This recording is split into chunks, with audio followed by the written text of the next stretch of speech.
I'm doing okay. I'm going to hope that this is actually working. We have to actually sound check because you're running actually through my computer, and I'm also running through my computer. So I want to make sure that we can actually hear both of us at the same time. Give me just a second. Donna's hitting it up right now. Sound check right now. Hold on. Hi, Donna. Hi. We got the music. Hold on. We can actually hear both of us at the same time. Give me just a second. Donna's hitting it up right now. Sound check right now. Hold on. Hi, Donna. Hi. Okay. Yeah, let's go. So it's a little low. So let's crank up the volume here. Yeah. Let's bring the microphone mic over this way. Turn this to way. your phone. All right. All right. So Tori, you can hear me, correct? I can hear you just fabulous. Okay. I hear you just fabulous. Now let's just make sure everybody hears you just fabulous. Turn that That's back. wonderful. All right. Yeah, we're trying to readjust all of the Mic equipment. all the mic equipment to work this way because we actually haven't done it this way yet. You know, I always love learning new things. You have the volume off. Oh, that's why. All the mic equipment to work this way. All right. Should be like a couple seconds now. Oh, you're spectacular. Thank you so much, Harry. Thank you for the invitation. You're welcome. You're welcome. All right. It looks like we're all good. We're all ready to go. So this is Tori Vickie Wright from 2Dye4 Creations. That's the number 2, dye as in dyeing your hair, DYE, for the number 4 Creations. So Tori, why don't you tell everybody a little bit about your whole operation? Hi, my name's Tori, and I am the owner-operator of 2Dye4 Creations, and we do a little bit of everything. Currently, our focus has been on medicinal cannabis products for approximately the last 12 years. We provide education as well as a physical product to people and individuals who could be suffering from a myriad of different conditions, whether it's hereditary or, heaven forbid, you may have broken your leg.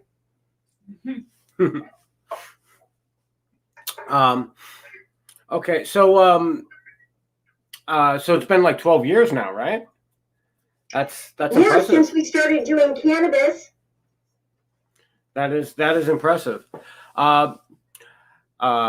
We have actually one of your biggest cheerleaders sitting right here next to me. Donna, on Tuesdays we do like a tribe shout out, and like every week she shouts you out. Mainly I love her. She's awesome. She's Well, amazing. I am so grateful. I know Donna's been through quite a lot over the years, and stability for us has really been a focus for Donna, so Donna can actually get her life back. Right. Right. And I greatly appreciate everything that Tori has done. She's a godsend. So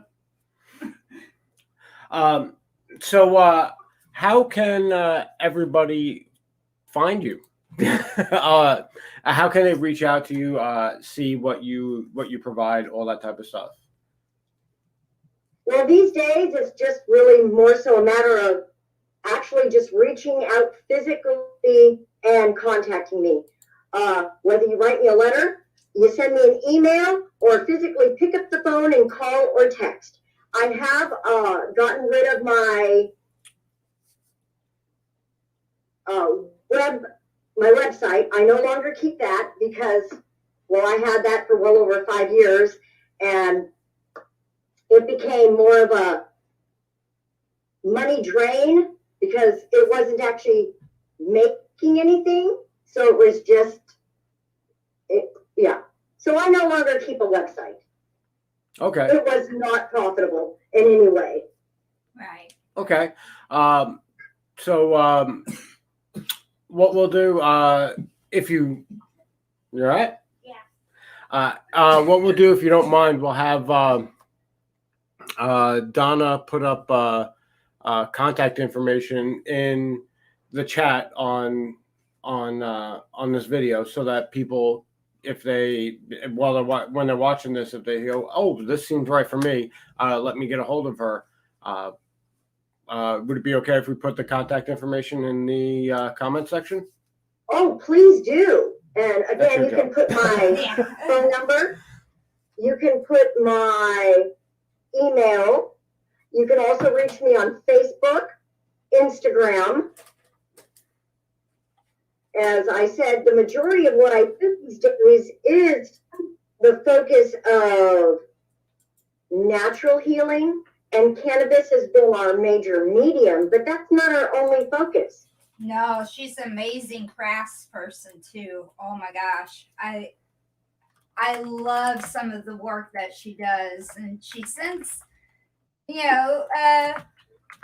cute napkins and for the holidays and all this stuff. And she's amazing. But I'm gonna have to silence her. Yeah. I just shared Tori your Facebook page because I had it up because I was calling you. So I got that up there. If you're interested, you can reach out to her via Facebook. And Donna is now doing all of the other things, the phone number, email address, what have you. So you're based in Oregon, correct? I am in a very loving, tight-knit community here in Malala, Oregon. And honestly, I can't imagine ever going back to a city. Yeah, I know the feeling. I spent a large quantity of time living in the city, and Actually, so did I. I grew up actually in Los Angeles, so I grew up in one of the bigger cities that were actually around. New York City for me. Oh, here in New York, wow. I'll give you that one. Like I said, I did LA and you did New York. I think we have the best of both worlds. And now we're all in small, tight-knit communities where we're a little bit more focused on each other instead of an outcome. Right. All right. Yeah, that's another thing. That's like with the network. That's a big thing. Is really just being part of the community and trying to help as many people as possible. Like, I kind of say this ad nauseum. It's about anybody that gets a success is a success for the entire community. And that's something I kind of take to heart when it comes to trying to help people out. Except my cat, who is trying to be a pain in the butt. When I'm trying to help people out, I explain to them, I'm like, just share what we do. Or if you see a project that's on the network that you like, share it. Do the right thing. You don't have to. There's no rules saying you have to do this or you have to do that. But it's just treating the community like you would treat your community, like your family. And that's a big thing. Like when we were talking, when you were talking to actually Donna a couple of days ago, and you were like, well, right now when I do business with people that I have like an actual connection to, like I actually talk to them because I have to actually talk to them because that's how you figure out what's going on and what they need. And I have to build real relationships with people and actually get to know them authentically. Right. It's a big thing that a lot of people set aside incidentally. The whole authentically knowing people part of existence. It's become very much so. People choose not to get involved, and yet in the big picture, it actually requires a community for all of us to be a community. We have to be involved with one another and really authentically involved, not a whitewash. Mm-hmm. Not a, oh, that's nice, and then walking away and doing nothing, Right. Exactly. When I ask someone how they're doing, I actually want to know, how are you doing? I'm not wanting you to placate to me. Right. telling me something you think I want to hear is not helping either of us. So, Tori, do you want to tell everybody about your big summer adventure? Which one? I've got several of them coming up. Oh my goodness. I remember this last summer when you had to like run from home for a little bit Well, she stood her ground for a really long time. Yeah. During the Actually, this last summer I didn't leave. Yeah, We had a great big fire, and well, where most of my community and my neighbors were actually leaving, it became it left our community in peril. It left it open to our communities being robbed, vandalized, and looted by other community members who actually had no care or concern. So I stood my ground and I stayed home when our community was on fire. Tori, the great protector. Well, it turns out that on my block, specifically on my block, we did actually have someone coming up for nefarious reasons. Yeah. He had a mask hanging from his windshield, and he had a 5-gallon gas can of gas. And he went down one of the roads that I knew there was nobody on, because it's a dead end and there's only 2 neighbors, and I know them both. And I knew he didn't live there. And he didn't come back up right away. So I had to go down and have a chat with him to find out what he was doing down there. Well, he wasn't doing anything well. It turns out the police were very interested in him, because it wasn't just my truck he was working on. Sometimes we have to take an interest in one another as well as what's going on in our community so that everybody can be safe. Right. It's a group effort, definitely. It is. In fact, speaking of a group effort, one of the things that we have been working on now for quite some time is actually a self-sustaining community. Would you like to know more about ourselves? Of course I would like to know. I was waiting for more to come. Trailers, man. Yes, one of the things that we are working on is putting into place a self-sustaining community. In doing so, providing shelter and homes for those that A, don't have it, for B, for those that would like something different that don't fit necessarily in a standard community, as well as to provide an opportunity for a lot of our veterans who have come out of the service and found that they don't actually fit either in their old life or in their old home that they had prior to going into the service, and who have also become homeless due to no fault of their own. Right. When you no longer fit in a general society, we have to allow you to be yourself, but still fit into a society that still fits for you. Right. By providing a community that's actually self-sustaining, we're looking at providing the infrastructure to break down hemp that currently we don't have, and yet we have an entire United States that's currently growing hemp without the infrastructure to actually break it down and put it into the proper products that would be beneficial and useful for the United States and other surrounding countries to walk away from plastics, other materials that aren't self-sustaining. Hemp is a product that can be grown 3 crops in 1 year, depending on where you're at. Yeah. Right. Well, even if you can grow it, if you don't have the proper infrastructure to break it down into the products that are actually useful, again, we're still growing a whole bunch of stuff that's going to waste. Correct. Well, right now we've got everyone growing it, but we don't have the infrastructure to actually process it. Did you know that currently we are importing our cooking oil, our hemp cooking oil from Canada, as well as our hemp seed and hemp flour. Well, I do know that hemp seed comes from Canada because we actually use it in the restaurant I work at. Yeah. I So do know these it's a are Canadian product. Yeah.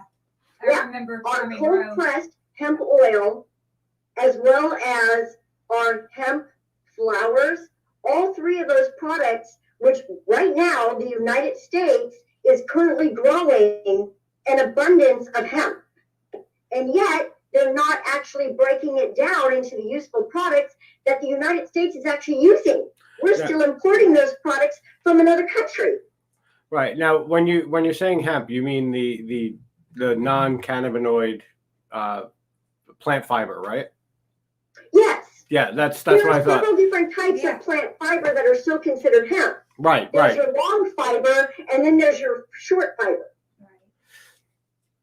Well, They're still all hemp products, and even if your hemp product has a THC component to it, that still doesn't change the fact that it's still within the hemp family, and it can still be used and broken down as a byproduct for pet material, for pet bedding, for hempcrete, Paper. as well. Exactly. cannabis Paper, as containers. well as, did you know that hempcrete is pest resistant? Mm-hmm. It's also lighter and physically stronger than actual concrete Yes. too, from what I understand. I did a little research on it. Processed, it doesn't burn. Right. So it's also resistant to fire. It's resistant to pest. It's resistant to mildew and mold. So again, now we have something that we can make and process and actually put forward. Providing we have the infrastructure, which we're lacking. Which we are totally lacking. Right. I noticed when I was on the East Coast there, or in the West Coast, that some places ban plastic bags, some places ban the straws, but everywhere I turned around, there were plastic containers from dispensaries all around. And I thought it was supposed to be, an ecological movement, as well. But we could be making all those containers and all the packaging for cannabis products out of hemp. I don't know why we're not, but. Do you know that a hemp plastic bottle breaks down in 90 days in compost? It's amazing. But, plastic's going to linger for centuries. a while. Centuries. Exactly. It doesn't break down. Not only does it not break down, we actually have an entire island in the ocean that's just plastic. That's it. It's just plastics. That does not completely break down. It also then falls to the bottom of the ocean where it doesn't, when it stops floating, when it actually finally absorbs enough water, then it becomes heavy enough that it floats to the bottom of the ocean. None of this is helpful for our planet. No. It's Correct. not recyclable. Even when it's burned, it becomes toxic and noxious. Yeah. Right. Inhaling that is still carcinogenic. So we just need to stop producing it. Right. By offering an alternative, we can stop producing it. And in doing so, a lot of the infrastructure that we actually have that's been not used and has become dilapidated over the centuries, in some cases, in decades, we've actually allowed a lot of factories to become dilapidated. Equipment's actually still usable if it was broken down, cleaned, and actually re-oiled. A lot of that equipment was still actually very viable and very usable. And that's why I would like to bring in a lot of our veterans. Veterans these days are not going to be able to work 8 to 10 to 12-hour shifts. But if we can offer them the ability to work 2 hours or 4 hours, they then would feel as though they were a viable part of their community. Yeah. Without actually having to work such regular schedules that they can't work. Oh. Not to backtrack, but actually there was a company, I believe they were in France, that was actually making edible food containers out of hemp. Like you buy your food and it comes in this. It looks like a regular like cardboard-ish type of looking container, but it is completely and 100% edible. And basically you take the container, you go to eat your food, and the container, it's got like a crunchy type of texture to it, and like, so it's like, you have your burger and then you eat your chips, which is the container. Exactly. Like a complete no waste situation with that. I don't know how that would work with the food industry and the regulations in the United States, but it's also another interesting application. Well, and then doing that, well, eating your container, which, like you said, is made out of hemp, in doing so, you're still filling your endocannabinoid system. By filling your endocannabinoid system, you're having a much better conversation with your overall body. Everyone has a CB1 and a CB2 receptor. What people don't realize that you also have an additional 5 million receptors that you know nothing about, that are also throughout your body that absorb the over 480 other terpenes and cannabinoids that we don't talk about, other than the two that are the only ones that have received all the sunshine in the world. Don't get me wrong, it's not that I don't have an appreciation for THC and CBD. What I'm saying is that there are more than 480 different cannabinoids, but we talk about two. Right. I mean, at least we've gotten past the conversation where we're not just talking about one anymore. Right. It was that the only conversation was THC. THC is not the only component within cannabis or hemp that's actually viable or useful or therapeutic. It's just food that we're talking about. Right. The CBN and CBG, which are so exceptional, wonderful cannabinoids that do so much more, and CBG, which is actually present before THC.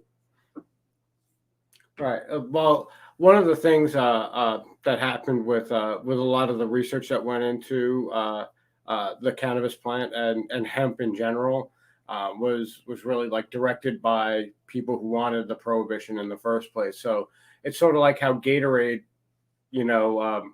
said, well, give us the answers that we want, and that's the testing that we'll promote. Exactly. Yes. And it's just like the fact that we're not talking about turmeric. And right. The actual fact that turmeric lowers inflammation almost better than anything. Right. That's true. Yeah. Clove reduces pain. It's one of the only things that actually takes out tooth pain. That is correct. That is also correct. I've found we can also grow back tooth and enamel by using eggshell, which is your pure calcium, and oh goodness gracious, there's another herb. What is it? Let me see. Comfrey root and eggshell will grow back enamel and teeth.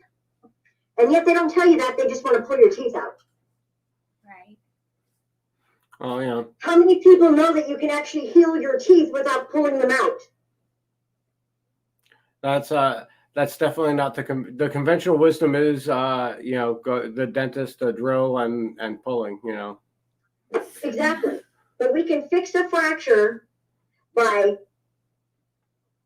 understanding that by knowing the fracture's there within the tooth and where it might be at. Did you also know that cannabis done in a particular formulation will also take out the abscess, which is the true infection of a toothache, of an abscess? And that can be done with cannabis. Yep. It's an amazing plant. They're all amazing plants, that's the thing. It's nature has its pharmacy, and traditional medicine in the sense of the medical industrial complex wants to largely ignore that. Absolutely. Again, in the big picture, medicine has become the biggest whitewash of humanity there is. It has become the biggest business when we all know healthcare is actually a human right. You have the right to be healthy. And that doesn't happen when you have doctors who are so busy wanting to get a paycheck than they are about caring whether or not someone's actually healing. Band-aiding the problem, you know that fixing the problem is easier. You're just creating a customer. Right. Right. And that's why I have to have a real relationship with people. We actually have to try and fix the problem, because anything and everything you have, for the most part, can be fixed, depending on what brought it on. Yeah. You know, some things are hereditary and they have to be managed. Don't get me wrong. I have a hereditary heart condition. It's not going away anytime soon. It has to be managed. And I figured out how to do that. However, doctors decided by giving me 50 plus pharmaceuticals that somehow that was to manage what was going on. And it's like, dude, the only thing you're doing is we're running a race to how fast I can get into the grave while paying you every dime I've got. Plus more. You're trying to put me, you know, into taking loans out for my health care. Give me a break. That's not what we signed up for. Right. Absolutely. So outside of the herb medicinal business, you also do like crafting too, don't you? Oh, for heaven's sakes, yes. Yeah, you at the beginning of at the beginning of this, you actually sent Donna and I some masks to make sure that Donna was definitely not without a mask. And I Absolutely. appreciate it. It's all about safety first. And in the big picture, we have turned a mask, which is medical equipment, into a political device. Yeah. And it's just divisiveness, where in the big picture, we forgot about caring about one another. We forgot about civic responsibility. And more so than anything, we just forgot about caring. Me, I just want to care about everyone. So I make masks too. And I will even send them to people for free. You're also involved with charitable events during the holidays, crafting plushy doll houses for children. And you want to tell us a little bit about that? I do. I volunteer on a regular basis, just about anywhere and everywhere I can. In my community, I volunteer at the food bank. In my community, I also put on a soup supper. During the holidays, we ensure that we feed as many as we can, including opening up the church and providing meals. When we're not able to provide food, we also try and provide fundraisers. So like my doll houses, on occasion, I make 3D fabric doll houses that are actually fabric doll houses. You can actually play with them. And they're amazing. I love them. So for church, I have made a doll house for my church that I've donated for them to use as a fundraiser. I also donated a doll house to a young woman in my community for a fundraiser to help bury her husband when he passed away a year ago.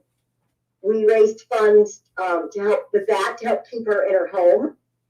And sometimes these doll houses can really be nice fundraisers. Absolutely, it's all about going outside of I guess the box, I guess would be the way to put it. Not necessarily like thinking outside the box so much as just going, well, is there something I can do, and then just doing it. I have a saying. It's better to beg for forgiveness than to ask for permission, especially when you're doing things for the good of other people. It's just better just to do the right thing, to do the good thing, and then if it's whether or not it's appreciated, it's still the right thing to do. I try to like instill that stuff even at my job. I tell people, I'm like, listen, it's always the right time to do the right thing. Just do the right thing, and then if someone has a problem with you doing the right thing, you did the right thing. That's your defense. That's again, there is no defense. Doing the right thing is doing the right thing. It doesn't matter who's watching or who's not watching. Right. And that's integrity. Yeah. Again, we all know the difference between right and wrong. It doesn't matter who's watching. You get to choose how you choose to behave. Me, I choose to model civic responsibility and civic behavior. I never do anything out of selfishness. I try and do things to lift everybody up because we all have the right to go, not just me and not just you. We're all even. No one's better than anyone or anyone else. I'm no better than anybody, that's for sure. I'm just not. I just don't think that anyone's any better than I am either. We all just truly forgot this is supposed to be the United States of America, and it's supposed to be a free country. So you're absolutely right, Harry. How come we have to ask permission for everything if this is a free country? Especially if you're doing the right thing. Right. I mean, you made a great point, Harry, so I just have to capitalize it.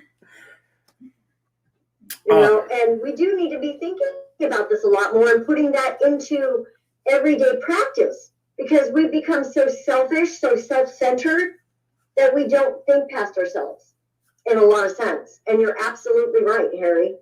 And I'm so glad you can practice that at work. Congratulations. That's a good thing. Well, someone's got to, put everybody in line. The state, when the state walks the kitchen, they don't care who did the right thing, who did the wrong thing. It's still, a violation. Exactly. So can we all just do this together and take some accountability and responsibility and do it the way we know is right? I don't know about you, but when I walk into a restaurant, I don't want to be concerned about when I left. Did I leave with E. coli? Do I now have salmonella? Right. So I'm totally with you, Harry, and the fact that you don't have to think about those things in advance because you know that you don't want to give that to anyone else any more than you want to take it home. Right.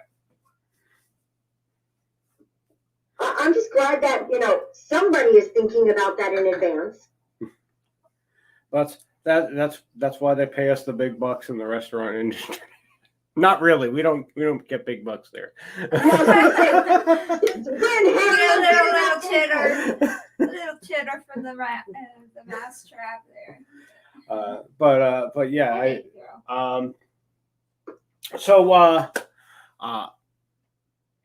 now, if you have a quilt that you want made, I am the one to call because I do custom quilting like there is no tomorrow. Custom quilting as well. Yeah, Oh, I'm yeah. telling you, she's amazing. She's Well, that's what my dollhouses are. My dollhouses are done with fabric, so again, they're quilted. So And applique. So Tori Wright, community activist, medicine woman, quilter, embroiderer. Oh, and I can just about anything under the sun. Don't can broccoli. It's never a good idea. Honestly, I would have to agree with you on that. Now, but I can farm. I can drive a tractor. I can smack a hoe. I know how to get out there, and yes, I said smack a hoe. This is why she is so near and dear to me. I love you. And I can take it all in the house and put it into something that's actually workable for all of us. Well, that's the important part. And that's amazing. Is the miracle. ability to have recursion of product, like not going, okay, well, I need this piece of it and then throwing the rest away. You need this piece, but how can you utilize the rest of it to maximize the utility and to minimize the waste? I have figured out how to use almost every single portion of a cannabinoid, whether it is green, whether it's a stalk, or even if it's the root. Most people completely discount the properties within the root, and they don't even understand that if a root compound can actually break down the crystals of gout. Did you know that? I did not. You do now. I don't know if any of our viewers knew that either. So. Yes. A cannabinoid profile root compound can break down the crystals of gout and dissolve them. So if you're suffering from gout, please use a cannabinoid profile root product. And they're not necessarily difficult to make. However, you do have to know when to actually pull the root as to when it's at its most productive and most viable point. Right. If you leave the root in the ground too long, you've overdone it and now it's no longer viable. Would you suggest If you pull it too early, you haven't allowed it to really come to fruition and to have allowed the properties to actually come to viability. that So would there's a be in the balance of soil? knowing when to pull that plant and when to actually pull the root, whether or not you need to leave it for a little bit longer, or if you pull it at the same time, or if you pull it first. What part of the Right. plant are you actually trying to access, and what part of the plant are you trying to use? Correct. I was going to say, ask if you would suggest doing something for a indoor hydroponic grow versus a soil grow. But I guess that answers the question. They're both great. I find that soil, I can get a better root, to be honest, because it can actually spread out. Right. If I'm doing a hydroponic, the root doesn't have the opportunity to go as far as it would go in search of water, because the water's coming to it. It does never have to actually go and search for it. Right. Where in the soil, the root system would generally have to go out and search for water. And so the roots get bigger, longer, and thicker. And by doing that, I actually have more root property. So I have a bigger root. I have some input on this because I actually used to teach hydroponic growing. But that we can have that conversation in private.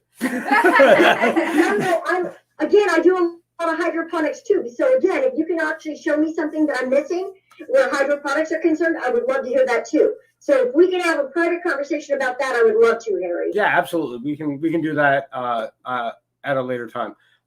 You're welcome, because I'd rather not get distracted on trying to move the conversation. Yeah. So let's not squirrel that. So that might be something coming in the future. Tori Wright's root extract. There's just no part of this I don't work with. Right. I have really put the last 12 years into having a greater understanding of the entire plant, not just THC or CBD.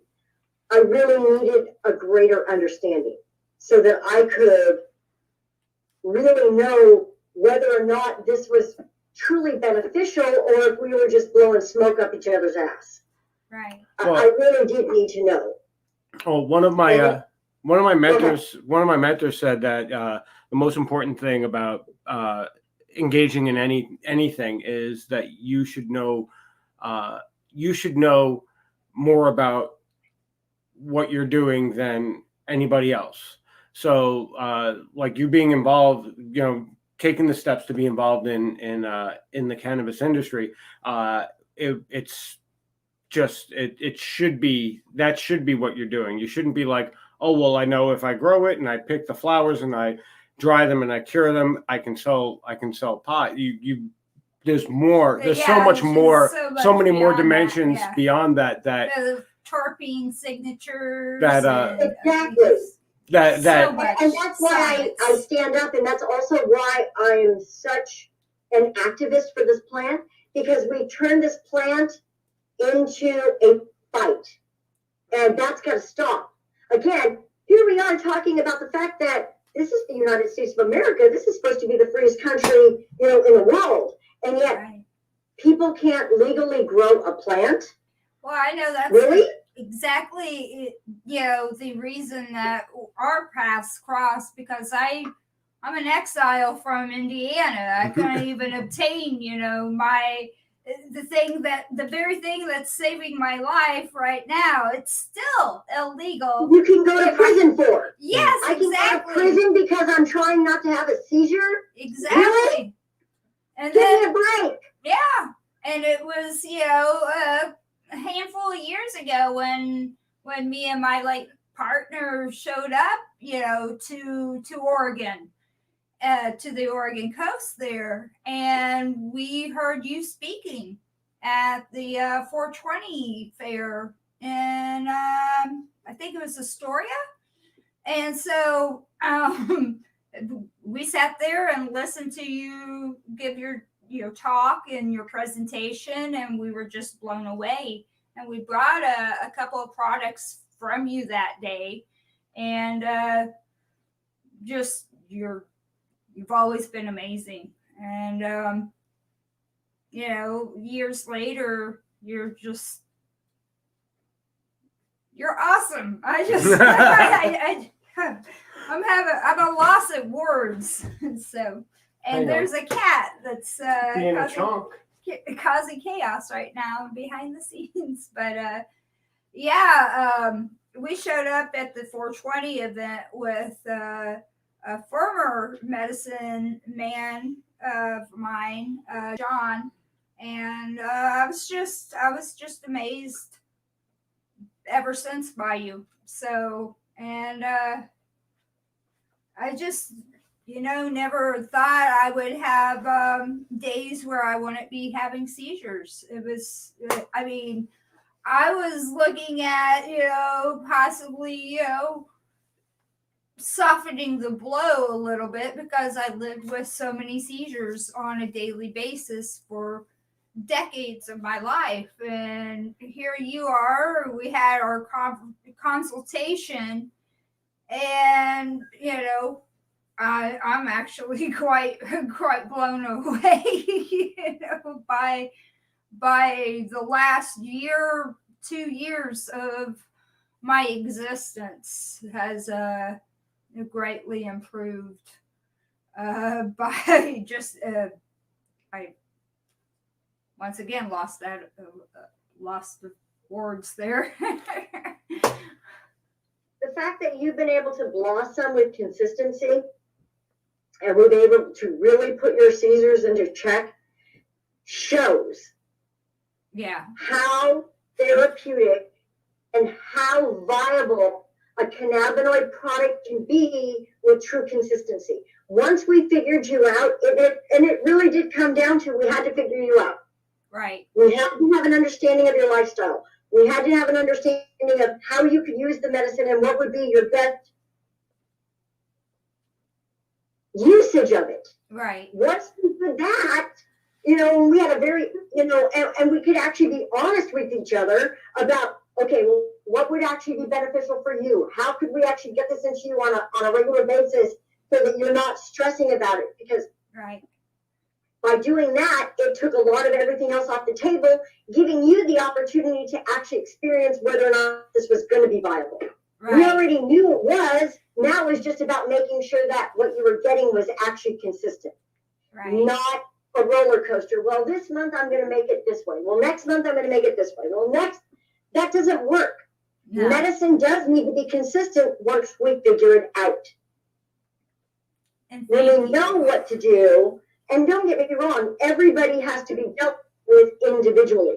Cookie cutter medicine does not work. We don't have cookie cutter people. That does not mean that once we figure you out, the medicine can be up and down. No, it has to be consistent. Right. There is a difference between the two. You can't have one formula for everyone. That will not work. However, once you figure out the formula, you do need to be consistent.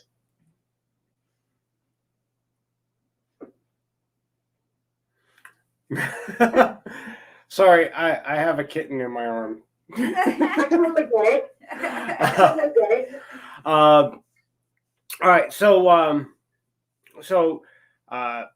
basically the best way out of all the ways to get a hold of you, as far as like expediency is concerned, would you say email or Facebook is better?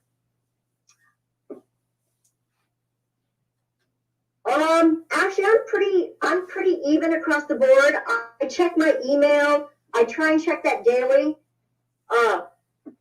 But direct communication, either through phone call or text, is probably the quickest if you're looking for time efficiency. To be honest. Well, I'm just saying, like, if you have old school. if you have like 100 people calling you a day, that might get a little out of control. So It's out of control. So I'm just saying, like, And that's what we do. right. Well, I'm just saying, like, it's probably a little easier to manage if you could schedule your calls, right? So that's why I'm just saying, like, if someone's looking to get a hold of you and maybe they don't want to like call you right away, they want to actually like make sure that you have the time to talk to them. Absolutely. I'm on Facebook, and you can also schedule an appointment with me on Facebook. There you go. Also, you can Perfect, schedule an guys. appointment with Tori on Facebook. Yes. Facebook has a calendar that I leave open so I can actually schedule appointments. That's over at To Die For Creations on her Facebook page there. Hang on, I got it. Been posted, yes. I just did her Oh, profile. okay. I'm gonna do But I that did for right do now. I did post Tori's email and the address. I took all the information off with your lovely card. Here, I'm going to show everybody. Lovely card. Lovely card. And I will almost always answer my phone 7 days a week. You know, don't get me wrong, I do try and take some time off, but when I'm working with a person one-on-one, I will almost always talk to them. If I need time off and I'm working with someone specifically, I generally let them know, hey, I'm going to be off for like this weekend, or I'm going to take this day off or whatever. But that's how I work with people, is I actually work with you one-on-one. Because Well, it's medical, so there is no AI here. yeah, Right. it's a personal experience. So you have to work with people one-on-one, right? Yes. In order to do what I do, because that's the only way it actually works. I am basically like an old-fashioned country doctor. We talk, we communicate, we figure out what's really going on. And then I'm not blowing smoke up your ass, and you're not blowing it up mine. and then we trade chickens for medicine. Hey, I've been wanting to use chickens as currency for a while. I think that we need to make chickens currency again. That's all I'm saying. Seriously, again, Make currency I fuck already again. know that if you're not bartering, you're already behind the 8 ball. Right. All right. Because in the big picture, this inflated currency that we've got going, the bottom's going to fall out. And I'm sorry, but you can't feed yourself on a paper dollar bill. It's not edible. Duh, who would want to eat money anyway? Our grandparents learned that lesson. Exactly. It's just gross. The people of Zimbabwe learned that lesson too. Yeah. It doesn't matter how much ranch you put on it, it's not palatable. Well, That's right. that is very Midwest of you. Yeah, I know, right? It doesn't matter how much ranch you put on it. All right, so it is getting around supper time for Donna. I gotta feed her. Thank you so much for this interview. I'm so grateful. We're grateful for you. We're grateful for you coming on and chatting with us. We're grateful for everything you do for Donna, that you do for everybody, and we're eager to hear about the sustainable community project. Definitely keep us all updated on that. Thank you. I certainly will. I have found out that in the state of Oregon, there is still property available that you can purchase to actually make your own sustainable community. That's one of the things that I was looking to do when I was up in Oregon a few years ago, because there is quite a bit of land out there, especially in the eastern and southern part of the state. Yes. Now, there is a particular topography that I'm looking for, because there's a few things that I actually need in order for it to be 100% viable. Right. So I am looking for a particular topography. But you know me, Donna, when there's a will, there's a way, and nothing's going to stop me. I'm a freight train. Heck yeah. Yeah, but it's You so guys are great. cold. Thank you so much. Thank you. It's so cold in Oregon. Harry's Only a gotten certain soft. road. Harry gotten soft by the Florida sun. Excuse me, I can live on the sun itself. All right. I love it. Harry, I'm totally with you. I'm all about make me warm, man. I'm all about it. Yeah. We'll make sure that we've got some warm areas. And we're going to be looking for that geothermal. Right. And tap into Yellowstone. Like I said, we're looking for that geothermal. We're good. Well, thank you so right. much, Tori. Thank you You're so much amazing. for coming on. Everybody, To Die For Creations, Tori Vickie Wright. Feel free to reach out for her on Facebook, via her page or her personal profile. You can send her an email. That's in the email is in the chat, as well as you can send her an analog actual mail or call her on the phone. You know, like we do. I believe she has an Instagram. And she has an Instagram, but I have an Instagram. Yes. But I don't have her Instagram. Donna does. Donna's gonna have to do that. It's the same. Oh yeah. Let me Donna's gonna go and put that on the chat. I'm on. Thanks, guys. Thanks, Tori. Bye. Bye. That was Tori Vickie Wright, To Die For Creations. And if you are looking for medicine, looking for arts and crafts, or looking for information about that sustainable community, feel free to reach out to her at any of the aforementioned methods that we're streaming across the bottom of this video. They are also in the chat on Facebook. There are some of them in the stream chat for YouTube, but not everything, because I wasn't typing it. Donna was. So it doesn't show up on YouTube because I didn't put it on. I'm sorry. It's okay, because it's on the screen. Okay. And thank you for coming to Future Focus Friday, everyone who did. And I'm going to go make me some food. Oh, wait, here's the Instagram. There you go. Instagram. We're going to make a site that sells apple pies called Instagram and have like a granny be the face of it. Oh, man, I got way too many ideas. All right. Bye, everybody.